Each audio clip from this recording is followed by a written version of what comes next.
أعوذ بالله من الشيطان الرجيم بسم الله الرحمن الرحيم كافها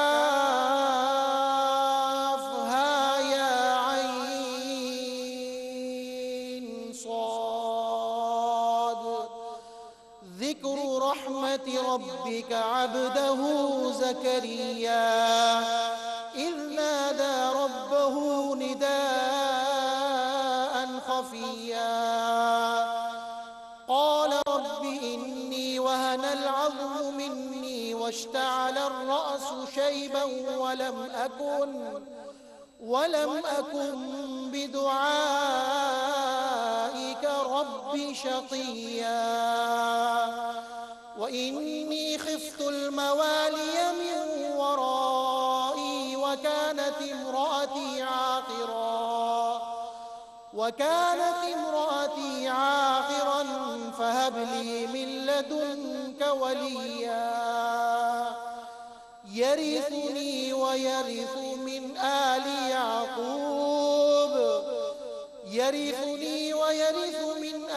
يعقوب واجعله رب رضيا يا زكريا إنا نبشرك بغلام اسمه يحيى لم نجعل له من قبل سميا صدق الله العظيم.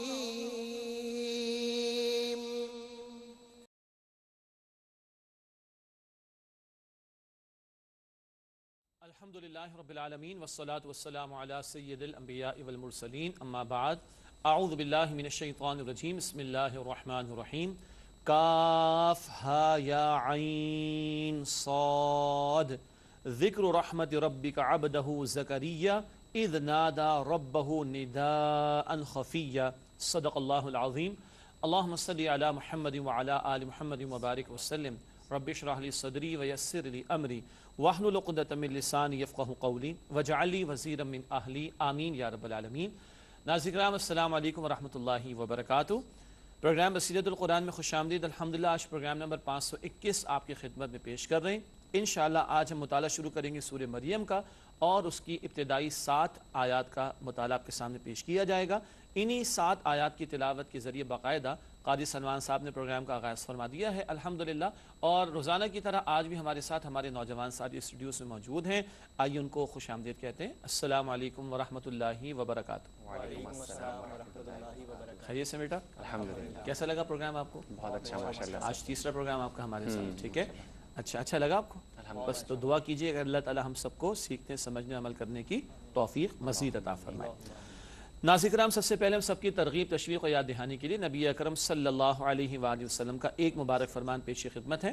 آئیے قرآن سیکھیں. فرمان نبوی صلی اللہ علیہ وآلہ وسلم بے شک اللہ تعالیٰ اس قرآن کریم کی بدولت قوموں کو عروج عطا فرمائے گا اور اس کو ترک کر دینے کی وجہ سے رسوا کرے گا.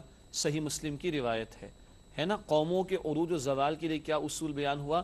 قرآن کو تھامو گے تو اللہ تمہیں عروج عطا فرمائے گا اور قرآن کو فراموش کرو گے تو اللہ رسوا کر دے گا. اچھا, یہ اصول ماننے والوں کے لیے ہے, کافروں کے لیے نہیں. ماننے والوں کے لیے خاص طور پر ہے کہ ماننے والے جب واقعتاً قرآن کو تھامیں گے تو دنیا میں ان کو عروج ملے گا. ورنہ اقبال نے بھی ترجمانی کی تھی اس حدیث کی کہ وہ زمانے میں معزز تھے مسلمان ہو کر اور تم خوار ہوئے تاریک قرآن ہو کر. وہ واقعتاً تمہارے اسلاف ہمارے اسلاف واقعتاً مسلم تھے, اللہ نے عزت دی. اور آج ہم ذلیل اور رسوا کیوں ہیں؟ قرآن کو ترک کر دینے کی وجہ سے. اللہ ہم سب کو محفوظ رکھے اور قرآن حکیم کو تھامنے اور اس کے حقوق کو ادا کرنے کی توفیق عطا فرمائے. ناظرین کرام بات کو آگے بڑھاتے ہیں. زیر مطالعہ آیات کا ترجمہ کرتے ہیں. سورہ مریم کی آیات 1 تا 7 کا ترجمہ پیش خدمت ہے. ارشاد ہوا کاف ہا یا عین صاد, یہ حروف مقطعات ہیں. یہ ذکر ہے آپ کے رب کی رحمت کا اپنے بندے زکریا پر جب انہوں نے پکارا اپنے رب کو دھیمی آواز سے.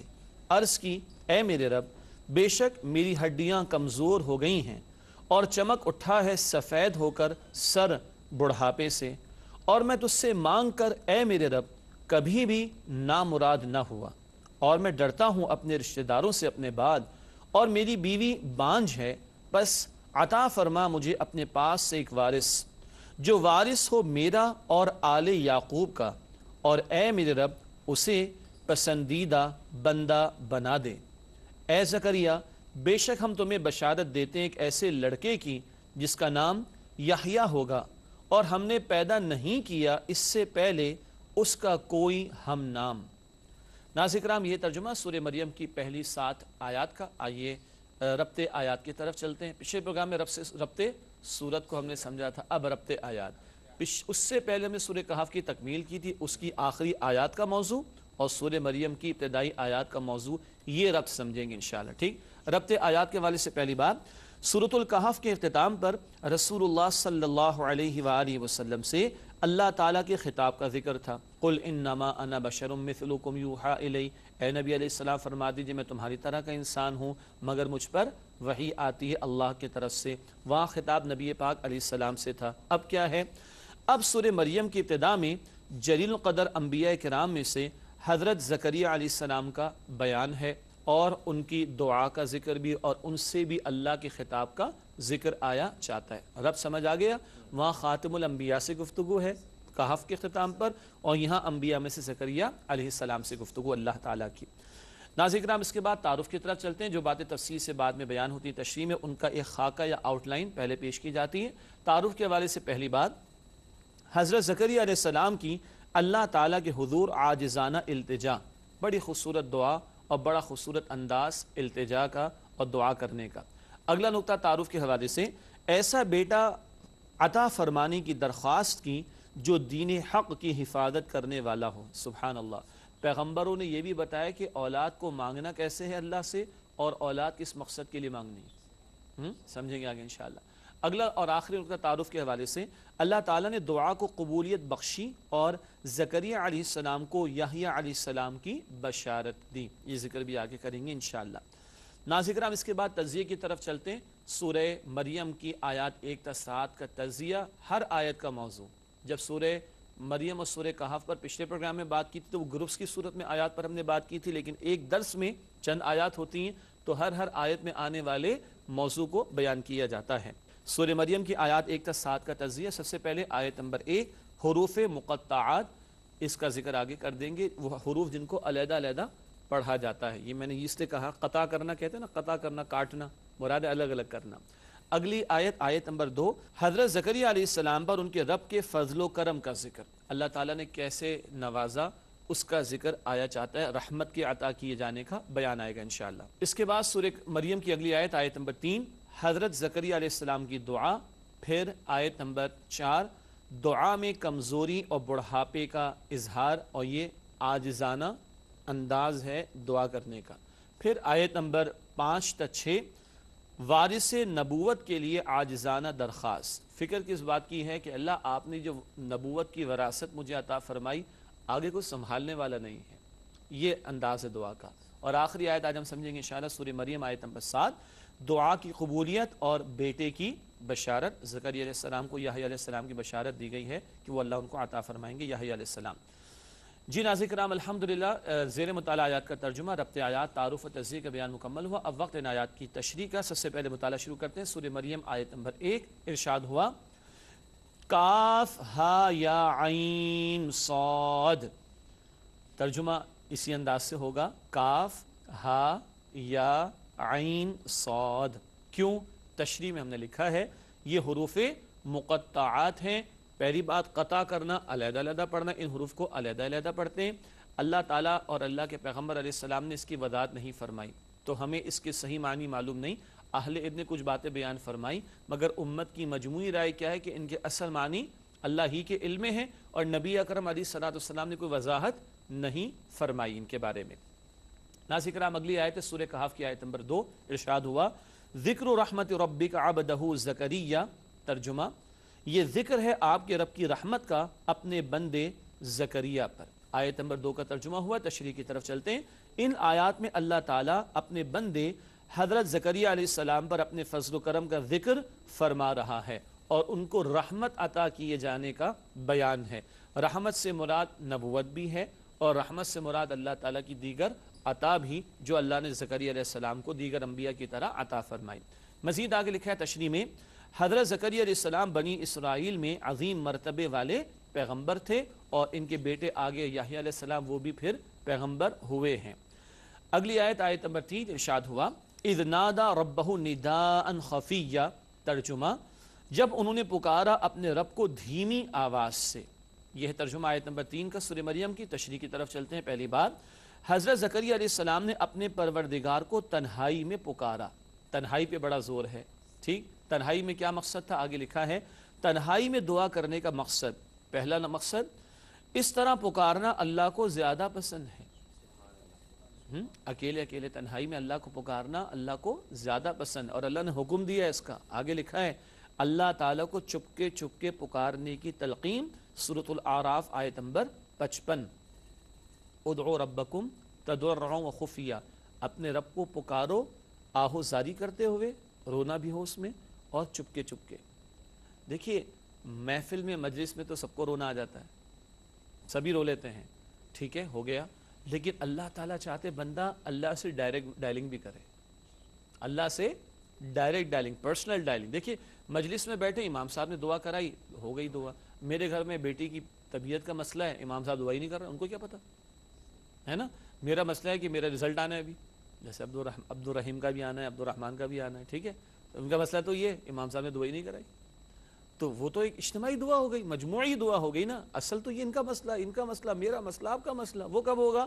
جب میں ڈائریکٹ اللہ سے کنیکشن رکھوں گا، اور وہ کب ہوگا؟ تنہائی میں ہوگا، اور پھر چپکے چپکے ہوگا، پھر عاجزی کے ساتھ ہوگا۔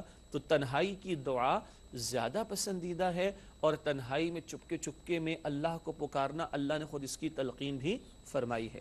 اور ناظرین کرام آج ہو کیا گیا ہے، ہم نے بہت ساری چیزیں آؤٹ سورس کر دی، وہ امام صاحب نے دعا کرا دی، ختم ہو گئی بات، بالکل کرائی، بالکل اللہ قبول فرمائے، لیکن میرا دعا کرنا، اپنے رب کے سامنے گڑ گڑانا، رونا اور اس کے سامنے بچھنا، یہ اللہ کو زیادہ پسند ہے۔ تو تکیہ نہ کر لوں میں اجتماعی دعا پر، وہ ہو آمین بھی کہیں، لیکن میری اپنی پرسنل ڈائریکٹ ڈائلنگ بھی اللہ کے ساتھ ہونی چاہیے۔ تو تنہائی کا ایک مقصد تو یہ تھا۔ دوسرا کیا تھا؟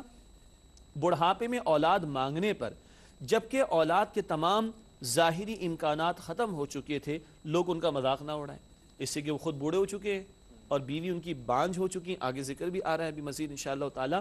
تو کوئی لوگ یہ نہ کہے کیا ہو گیا اس عمر میں جا کے اب اولاد، تو تنہائی میں بیٹھ کر بس اپنا غم کس کے سامنے رکھا؟ اللہ کے سامنے۔ بندوں کے سامنے رونے کا فائدہ کیا؟ بندے بیچارے کھانے کے محتاج، پینے کے محتاج، پہننے کے محتاج، واش روم جانے کے محتاج، جو اتنے محتاج ہیں ان بیچاروں کے سامنے کیا رونا؟ کس کے سامنے آدمی روئے؟ جو کسی کا محتاج نہیں اور سب اسی کے محتاج ہیں۔ اگلی آیت کی طرف چلتے ہیں، سورہ مریم کی اگلی آیت ہے، آیت نمبر 4، ارشاد ہوا قال رب انی وہن العظم منی واشتعل الرأس شیبا ولم اکن بدعائک رب شقیا۔ ترجمہ، عرض کی اے میرے رب، بے شک میری ہڈیاں کمزور ہو گئی ہیں اور چمک اٹھا ہے سفید ہو کر سر بڑھاپے سے، اور میں تجھ سے مانگ کر اے میرے رب کبھی بھی نامراد نہ ہوا۔ ناظرین کرام یہ ہوا ترجمہ سورہ مریم کی آیت نمبر 4 کا۔ اس کی تشریح آپ کے سامنے پیش کریں گے، تاہم ایک وقفہ اس کا بھی حق ہے کہ وہ درمیان میں آ جائے۔ آپ سے ملاقات کرتے ہیں اس وقفے کے بعد۔ السلام علیکم ورحمۃ اللہ وبرکاتہ۔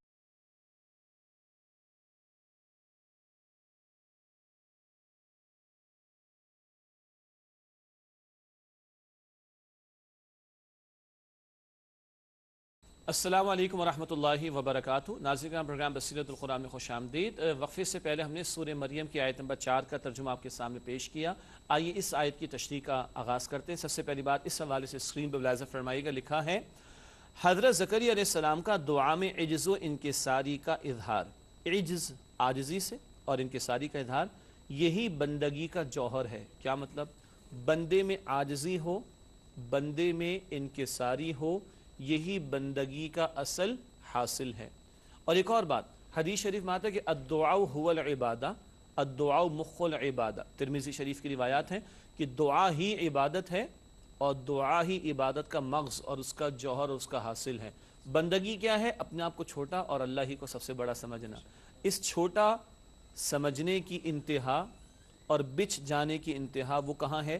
دعا میں ہے، اور اس دعا میں جتنی عاجزی زیادہ ہوگی، بندگی کا اتنا ہی اظہار بندے کی طرف سے ہوتا چلا جائے گا۔ دیکھیے بڑا پیارا ایک میسج آیا کہ اللہ تعالیٰ کو ہمیں یہ بتانے کی ضرورت ہے کہ ہماری ضرورتیں کیا ہیں، اللہ کو تو سب پتہ ہے، یہ تو اللہ کا حکم ہے، اس لیے ہم اللہ سے دعا کرتے ہیں۔ ایک اور بات، اچھا اللہ کو تو سب معلوم ہے نا کہ میری ضرورت کیا ہے، آپ کی ضرورت کیا ہے، اللہ کو یہ بھی معلوم ہے کہ 1 سال کے بعد آپ کیا مانگیں گے، میں کیا مانگوں گا، مگر اللہ کو بندے کا مانگنا پسند ہے، اور اللہ بندے سے سننا چاہتا ہے تجھے کیا چاہیے، تو اللہ کہتا ہے مجھ سے مانگو، حالانکہ اللہ کو بتانے کی ہمیں ضرورت نہیں۔ ٹھیک ہے، اگلا نقطہ، اگرچہ ان کی ہڈیاں کمزور اور سر کے بال سفید ہو گئے ہیں، لیکن اس کے باوجود وہ اللہ کی نعمت سے نا امید نہیں تھے۔ یہ بھی بڑا قیمتی جملہ کہ اللہ میں آپ سے مانگ کر کبھی بھی محروم نہ رہا، کیوں؟ آپ تو اعلیٰ کل شیء قدیر ہیں، اللہ تعالیٰ اسباب کے پابند نہیں ہیں، آگ جلاتی ہے مگر اللہ نے حکم دیا تو آگ سبحان اللہ سلامتی والی ہو گئی ابراہیم علیہ السلام کے لیے، ایسے ہی ہے نا۔ اور ایک آدمی اگر مستقل ایک کروٹ پہ سوتا رہے تو وہ بیڈ سول کا مسئلہ آ جائے گا، بلڈ سرکولیشن کا مسئلہ آ جائے گا، ڈیتھ ہو جائے گی اس کی، لیکن اصحاب کہف کو صدیوں اللہ نے سلایا، کروٹیں بھی بدلوا دیں اور اس کے بعد کھڑا بھی کر دیا، اللہ علی کل شیء قدیر۔ تو اللہ چاہے، بوڑھے ہو گئے ہیں زکریا علیہ السلام تو کیا ہوا، بانجھ ہو گئی ان کی اہلیہ کہ وہ ولادت بچے کو جنم دینے کے قابل نہیں تو کیا ہوا، مگر اللہ تو قادر ہے۔ ٹھیک ہے، اللہ نے تو بغیر والدین آدم علیہ السلام کو پیدا کیا، اللہ نے بغیر والد عیسیٰ علیہ السلام کو پیدا کیا، تو بڑھاپے میں کسی کو اولاد عطا فرما دے اللہ کے لیے کوئی مشکل نہیں۔ یہی بات زکریا علیہ السلام عرض کریں، اللہ آپ کو پکار کر میں کبھی بھی محروم نہ رہا، کیوں؟ میں ایسے کو پکار رہا ہوں کہ جو ہر بات پر قدرت رکھتا ہے، جس کے خزانوں میں کوئی کمی نہیں، جس کی قدرت میں کوئی کمی نہیں۔ آخری نقطہ اس آیت کی تشریح میں عرض کی کہ وہ اللہ سے مانگ کر کبھی محروم نہ رہے، کیوں؟ اللہ سنتا، قبول فرماتا اور عطا فرماتا ہے۔ اللہ سنتا بھی ہے، قبول فرماتا بھی ہے اور عطا فرماتا بھی ہے، اور وہ ایسا عطا فرمانے والا ہے کہ جس کے خزانوں میں کوئی کمی نہیں۔ ناظرین کرام، بہت پیاری حدیث ہے، حدیثیں تمام ہی پیاری ہیں، لیکن اس موضوع پر بڑی پیاری حدیث قدسی ہے مسلم شریف میں، اللہ تعالیٰ کا کلام اور اللہ کے پیغمبر علیہ السلام نقل فرما رہے، اللہ فرماتے تمہارے سارے کے سارے انسان، تمہارے سارے کے سارے جنات، شروع سے لے کے آخر تک سب کے سب ایک چٹیل میدان میں کھڑے ہو جائیں۔ اول تو کاؤنٹ کرنا ممکن ہی نہیں، شروع سے آخر تک تمام انسان، تمام جنات ایک چٹیل میدان میں اگر کھڑے ہو جائیں اور وہ سب مجھے پکاریں، آپ اپنا مانگیں، آپ اپنا مانگیں، آپ اپنا مانگیں، میں اپنا مانگوں، پتہ نہیں کیا کیا مانگیں گے، اور اللہ فرماتے ہیں میں ان سب کو ان سب کے مانگنے کے مطابق سب کچھ دے بھی دوں، تب بھی میرے خزانے میں کوئی کمی واقع نہیں ہوگی، بس ایسا ہوگا سمندر میں سوئی ڈبو کر دیکھو کتنا پانی لگ کر آیا، کچھ بھی نہیں۔ تو ناظرین کرام، میں عرض کیا کرتا ہوں، ذرا حساس جملہ ہے، اللہ کو انڈر ایسٹیمیٹ نہیں کرنا چاہیے۔ ہم لوگ مانگنے میں بھی کنجوسی کرتے ہیں، تھوڑا تھوڑا سا مانگتے ہیں، بہت مانگو اور خوب مانگو، اللہ کے یہاں کوئی کمی، تو اللہ کو انڈر ایسٹیمیٹ نہیں کرنا چاہیے۔ اللہ کی شان بہت بلند، تو اس کی اس شان اور بلندی کے اعتبار سے اس کو پکارنا چاہیے کہ اللہ تیرے لیے کوئی مشکل نہیں ہے۔ اگلی آیت ہے آیت نمبر 5 سورہ مریم کے ارشاد ہوا وَإِنِّي خِفْتُ الْمَوَالِيَ مِنْ وَرَائِي وَكَانَتِ امْرَأَتِي عَاقِرًا فَهَبْ لِي مِن لَّدُنْكَ وَلِيًّا۔ ترجمہ، اور میں ڈرتا ہوں اپنے رشتہ داروں سے اپنے بعد، اور میری بیوی بانجھ ہے، بس عطا فرما مجھے اپنے پاس سے ایک وارث۔ یہ ترجمہ آیت نمبر 5 کا۔ تشریح کی طرف چلتے ہیں۔ پہلا نقطہ، موالی کا لفظ آیا، موالی یہ عربی کا لفظ ہے، ٹھیک ہے۔ موالی عربی میں کیا ہے؟ مولا کی جمع، جس کے کئی معنی ہیں۔ مولا دوست کو بھی کہا جاتا ہے، ساتھی کو بھی کہا جاتا ہے، ٹھیک ہے۔ تو مولا کی جمع موالی، اس کے کئی معنی۔ یہاں کیا مراد ہے؟ یہاں چچا زاد بھائی یا رشتہ دار مراد ہیں، خاندان کے قریبی لوگ جو مرد ہیں۔ کیوں؟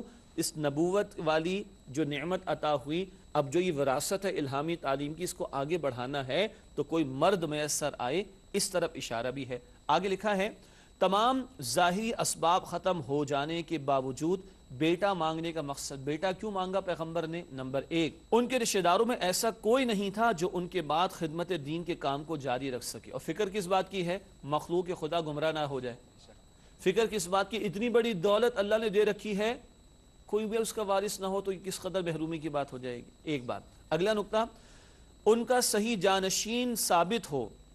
اصل فکر خیر کے کام کے جاری رہنے کی تھی۔ وہ تو پیغمبر اللہ کے، مگر یہ جو نبوت کی وراثت ملی ہے، اس کو بھی کچھ سنبھالنے والا آگے میسر آ جائے۔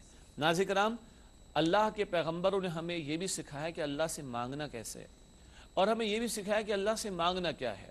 اولاد ہمیں بھی آج چاہیے، ہم سب کو پتہ ہے کس لیے چاہیے، اور بیٹیاں پیدا ہو جائیں تو منہ بن جاتے. یہ بھی ہم بات کر چکے ہیں سورۃ النحل میں. بیٹے چاہیے ہمیں, کاہے کے لیے چاہیے؟ سب کو پتہ ہے کاہے کے لیے چاہیے. لیکن پیغمبروں نے اگر اللہ سے اولاد مانگی تو کس کام کے لیے؟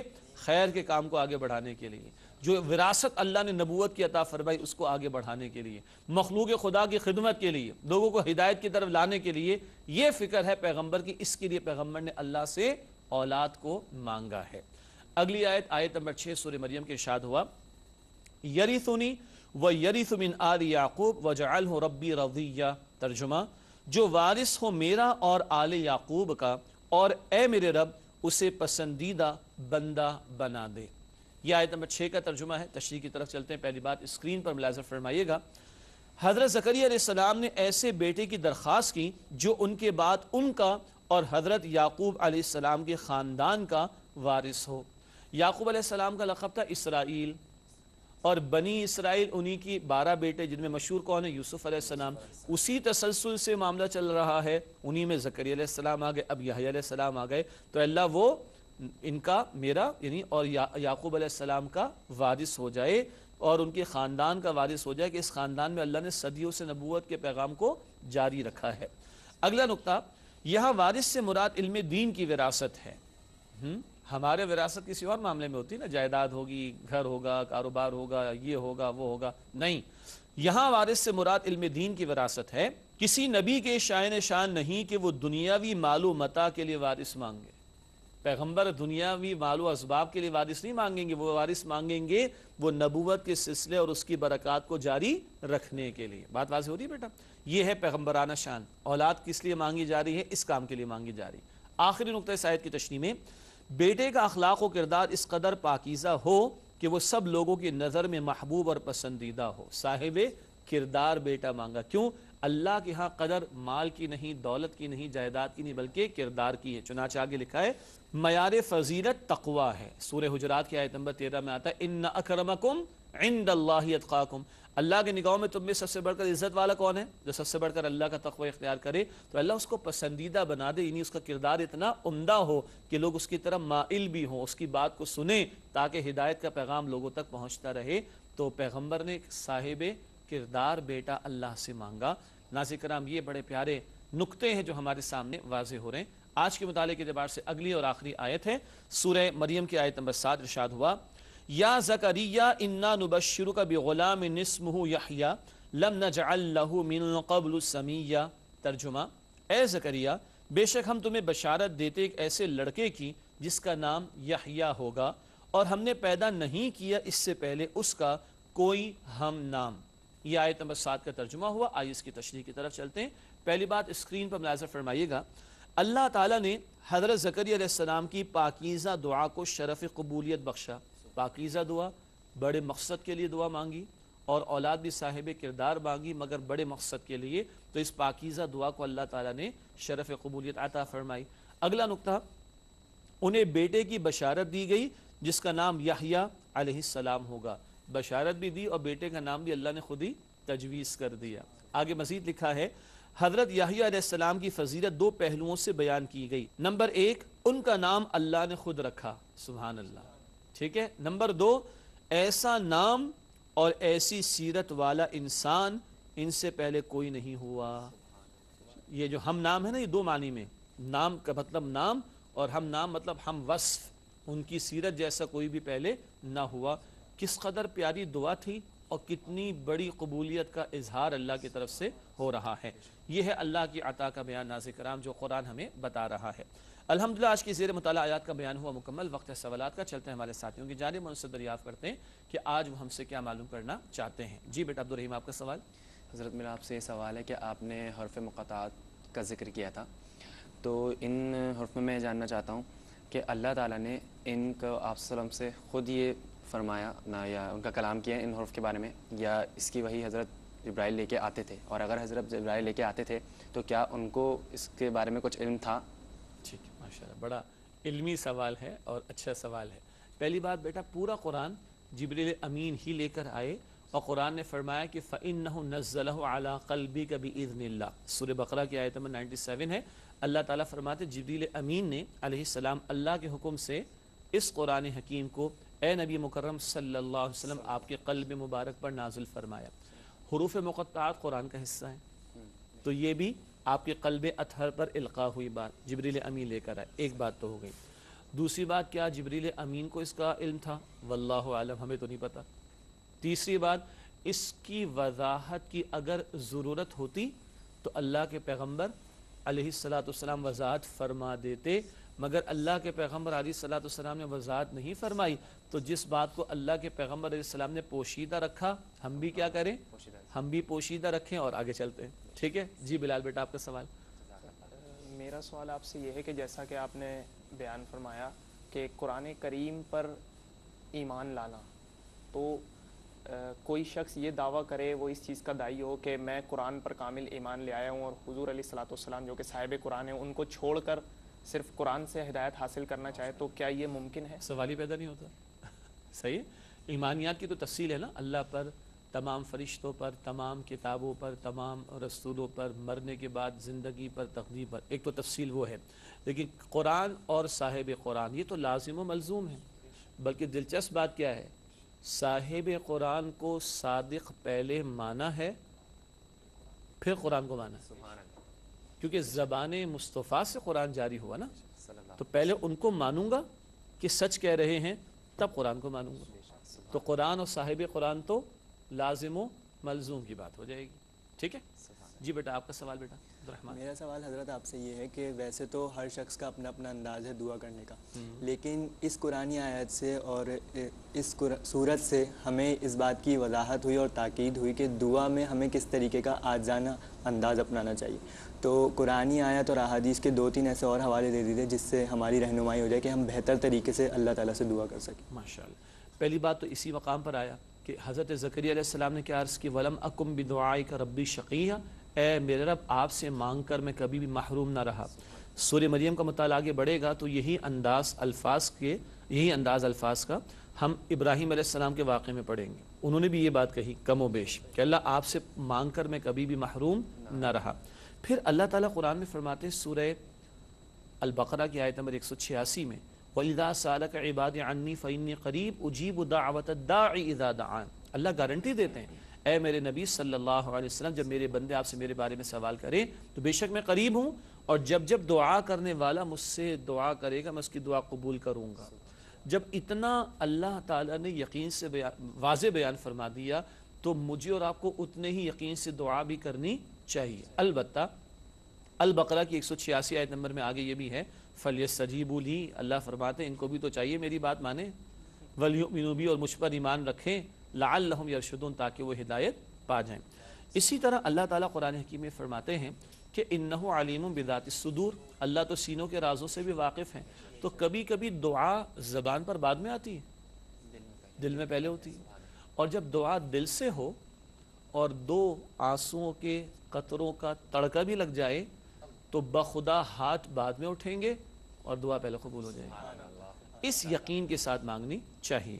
اللہ کے پیغمبر صلی اللہ علیہ وآلہ وسلم نے ہمیں آداب بھی سکھائے ہیں۔ دعا جب بھی مانگی جائے اس کے اول اور آخر درود شریف کا اہتمام کیا جائے، ورنہ حدیث شریف میں آتا ہے کہ دعا معلق رہتی ہے۔ ٹھیک ہے، پھر حدیث شریف میں یہ بھی آتا ہے کہ دعا پورے یقین سے مانگنی چاہیے۔ آدمی کچھ لوگ یوں کر رہے ہوتے ہیں، ادھر دیکھو دعا مانگا، یہ کیسی دعا ہے؟ اب بندہ ہی اللہ کی طرف متوجہ نہیں تو پھر اللہ بھی توجہ نہیں فرماتے۔ تو پوری توجہ کے ساتھ، یقین کے ساتھ، آہو زاری کے ساتھ، اور چپکے بھی، اور درود شریف اول و آخر اہتمام کر کے دعا کا اہتمام کرنا چاہیے۔ اللہ ہمیں واقعتاً مانگنے والا بننے کی توفیق عطا فرمائے۔ ناظرین کرام، الحمدللہ سوالات اور ان کے جوابات آپ کی خدمت میں پیش کیے گئے۔ پروگرام کے آخری لمحات میں آخری مختصر سیگمنٹس کو شامل کرتے اس ضمن میں اب اس وقت پیش خدمت ہے قرآنی معلومات کا نقطہ۔ خاندانی زندگی کے حوالے سے باتیں ہو رہی ہیں۔ آج کا نقطہ نوٹ فرمائیے گا، اسکرین پر ملاحظہ فرمائیے گا، لکھا ہے گھر والوں کے حوالے سے چوکنا رہنے کی تلقین کہ کہیں ان کی خواہشات کو پورا کرنے میں اللہ تعالیٰ کی نافرمانی نہ ہو جائے۔ سورہ تغابن کی آیت نمبر 14 میں بڑی سخت بات ہے، اِنَّ مِنْ أَزْوَاجِكُمْ وَأَوْلَادِكُمْ عَدُوًّا لَكُمْ، بے شک تمہاری بیویوں اور اولادوں میں سے کچھ تمہارے دشمن ہیں، چوکنے رہنا۔ اللہ اکبر۔ کیا مطلب؟ بعض اوقات گھر والوں کی جائز اور ناجائز ہر بات کو پورا کرنے کے چکر میں آدمی اللہ اور اللہ کے پیغمبر علیہ السلام کی تعلیمات کو فراموش کر دیتا، پھر گئے کام سے۔ تو چوکنا رہنا ہے، ہر بات نہیں ماننی، وہ بات تو ٹھیک ہے جو جائز ہے، لیکن ناجائز میں ان کی بات کو نہیں ماننا، اس حوالے سے سربراہ خاندان کو جو کہ شوہر ہے یا والد کی حیثیت میں مرد کو سربراہ خاندان بنایا گیا، بہت زیادہ محتاط رہنے کی ضرورت ہے۔ یہ سورہ تغابن آیت نمبر 14 میں گفتگو آئی ہے۔ اس کے بعد حاصل مطالعہ یعنی ریکیپ یا خلاصہ ان باتوں کا جو تفصیل سے تشریح ہمارے سامنے آ چکی، اس حوالے سے بھی 3 باتیں آج پیش خدمت ہیں۔ پہلی بات، حضرت زکریا علیہ السلام کو سخت تشویش لاحق ہوئی کہ ان کے بعد دین کی خدمت انجام دینے والا کوئی نہ رہے گا۔ فکر کیا ہے؟ خدمت دین کا کام، خدمت دین کا کام۔ اگلا نقطہ، حضرت زکریا علیہ السلام نے ایسے بیٹے کے لیے دعا کی جو ان کے بعد ان کا جانشین اور حضرت یعقوب کے خاندان کا وارث ہو، اور اصل وراثت کیا تھی؟ وہ نبوت کے علوم، ان کا جاری، ان کا فیض جاری رہنا۔ اگلا اور آخری نقطہ حاصل مطالعہ کے طور پر، حضرت زکریا علیہ السلام کو بیٹے کی خوشخبری دی گئی جن کا نام یحییٰ ہوگا اور جن کا ہم نام اس سے پہلے کسی کو نہیں بنایا گیا۔ کتنی عاجزی والی دعا تھی، کتنا پیارا معاملہ ہوا قبولیت کا کہ نام بھی اللہ نے خود تجویز فرما دیا اور رکھ دیا۔ اس کے بعد ناظرین کرام جائزے کی طرف چلتے ہیں، سیلف اسسمنٹ۔ ہم کہاں کھڑے ہیں؟ 3 سوالات آج بھی ہیں۔ پہلا سوال، کیا ہم تنہائی میں بھی اللہ تعالیٰ کو عاجزی سے پکارتے ہیں؟ اجتماعی دعا کے بعد اس کے علاوہ بھی ہم اللہ کو پکارتے ہیں کہ نہیں؟ خود سے پکارتے کہ نہیں؟ ڈائریکٹ ڈائلنگ کرتے ہیں کہ نہیں؟ اللہ ہمیں توفیق عطا فرمائے۔ اگلا نقطہ، ہم کیسی اولاد کے خواہش مند ہیں؟ خوبصورت اولاد چاہیے، صحت مند اولاد چاہیے، پیسے والی ہو اولاد، کل اسٹیبلش ہو جائے۔ ہم کیسی اولاد کے خواہش مند ہیں؟ دنیا تو یہ کہتی ہے نا، اولاد خاص طور پر بیٹے زیادہ کمانے والے ہوں، بڑا بنگلہ بنا کر دے دیں، بڑی جائیداد بنا کر دے دیں، گاڑی بھی نہیں ہونی چاہیے، موبائل کا سیٹ بھی نیا ہونا چاہیے۔ عام طور پر تو یہی ہوتا ہے، بس تفصیل میں نہیں جا رہا۔ پیغمبروں نے کیسی اولاد مانگی وہ ہم دیکھ چکے ہیں۔ ہم کیسی اولاد کے خواہش مند ہیں اور پیغمبر کیسی اولاد چاہتے تھے، فرق سامنے ہے۔ اللہ ہمیں اصلاح کی توفیق عطا فرمائے۔ اگلا اور آخری سوال جائزے کے طور پر، کیا ہم اللہ تعالیٰ ہی کو کل نفع اور نقصان کا مالک مانتے؟ کل اختیار کس کا ہے؟ اللہ کا۔ تو بندوں سے ڈرنے کی ضرورت ہے؟ اچھا، بندے بیچارے محتاج ہیں، محتاجوں سے کیا امیدیں لگائیں؟ اس سے امید لگاؤ جو کسی کا محتاج نہیں ہے۔ کیا ہم اللہ تعالیٰ ہی کو کل نفع و نقصان کا مالک مانتے ہیں؟ دل سے ایک بات عرض کر دوں، بلٹ لگتا ہے نقصان ہوتا ہے، لیکن بلٹ یعنی گولی، اگر اللہ نہ چاہے تو نقصان نہیں ہوگا۔ آگ جلاتی، اللہ نے نہ چاہا تو ابراہیم علیہ السلام کو آگ نے ہاتھ بھی نہیں، کوئی نقصان نہیں پہنچایا۔ کل نفع نقصان کا کل اختیار اللہ کے پاس۔ ناظرین کرام، آخری 2 باتیں شامل کرتے ہیں پروگرام میں۔ گزشتہ سوال کا جواب، سوال آپ کے سامنے نے رکھا تھا پچھلے پروگرام میں، کس صورت میں انسان کو قبر میں رکھ دیے جانے کا ذکر ہے؟ 3 آپشنز دیے گئے تھے۔ پہلا آپشن سورہ عبس، دوسرا آپشن سورۃ الغاشیہ اور تیسرا آپشن سورۃ البلد۔ درست جواب ہے سورہ عبس آیت نمبر 21۔ فَأَقْبَرَ ثُمَّ أَمَاتَهُ فَأَقْبَرَ، پھر اللہ نے اسے موت دی اور اسے قبر میں رکھوا دیا۔ تو لفظ قبر خود قرآن حکیم میں استعمال ہوا سورہ عبس کی آیت نمبر 21 میں۔ ناظرین کرام، آج کا سوال نوٹ کیجئے گا۔ آج کا سوال ہے، کس صورت میں قلم کا ذکر آیا ہے؟ جی مجھے پتا ہے سورہ قلم بھی آپ کے ذہن میں آ رہی ہوگی، مگر اس کا سوال نہیں کر رہے ہم، ٹھیک ہے؟ آج کل جتنے سوالات کیے جا رہے ہیں وہ آخری پارے سے ہیں۔ کس صورت میں قلم کا ذکر آیا؟ 3 آپشنز دیے گئے ہیں۔ پہلا آپشن سورۃ الشمس، دوسرا آپشن سورۃ العلق اور تیسرا آپشن سورۃ البینہ۔ سورۃ الشمس یا سورۃ العلق یا سورۃ البینہ۔ درست جواب اگلے پروگرام میں آپ سے شیئر کریں گے، اور اسی کے ساتھ اجازت چاہیں گے۔ آپ تمام ساتھیوں کو بہت شکریہ۔ اللہ آپ کو دین پر مزید استقامت عطا فرمائے۔ ناظرین کرام، ہم سب کو، ہمارے قاری صاحب کو، ہماری پوری ٹیم کو، ہمارے تمام تعاون کرنے والے حضرات و خواتین کو اور تمام مسلمانوں کو اپنی دعا میں یاد رکھیے کہ اللہ تعالی ہم سب کو قبر میں راحت عطا فرمائے اور اللہ ہم سب کو قبر کے عذاب سے محفوظ رکھے۔ آمین یا رب العالمین۔ وآخر دعوانا ان الحمد للہ رب العالمین۔ السلام علیکم ورحمۃ اللہ وبرکاتہ۔